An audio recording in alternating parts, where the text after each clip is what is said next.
A long time ago, in the days before kings ruled Israel, the land was a wild and dangerous place. The Israelites often found themselves under the control of powerful enemies, and at this time it was the Philistines who ruled over them. Now Samson wasn't just strong, he was impossibly strong. From the day he was born, his parents had dedicated him to God under a special promise called the Nazirite vow.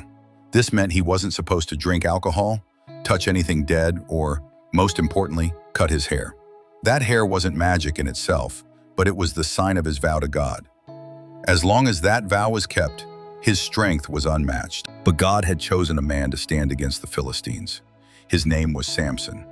Samson could tear apart a lion with his bare hands. He could defeat entire armies with nothing but a jawbone from a donkey. He was a hero, and a very flawed, because Samson had a weakness. Not in his muscles, but in his heart. One day, Samson met a woman named Delilah. She lived in the valley of Sorek.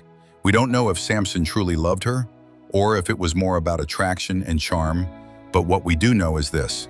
The Philistine rulers saw an opportunity. They came to Delilah in secret and offered her an enormous sum of silver to find out the secret of Samson's strength, so they could overpower him. Delilah agreed. That night, she began her mission. She tested him once, then again and again, each time trying a new trap, and each time Samson broke free. But Delilah didn't give up.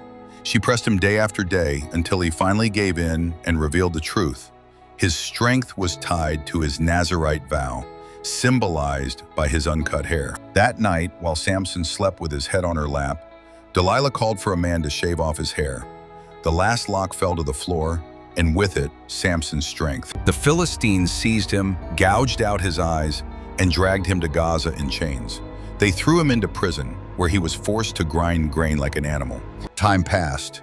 Samson's hair began to grow back. One day, the Philistines gathered in a great temple to celebrate their victory over him and to praise their god Dagon. Thousands of men and women crowded inside and onto the roof.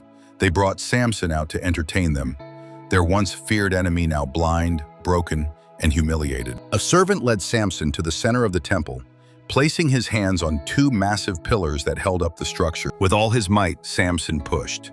The pillars shook.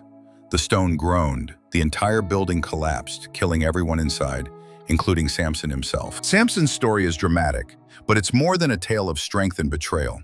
It's a warning about pride, temptation, and forgetting where our gifts come from. Samson had incredible power, but he treated it like it was his own, instead of a gift from God.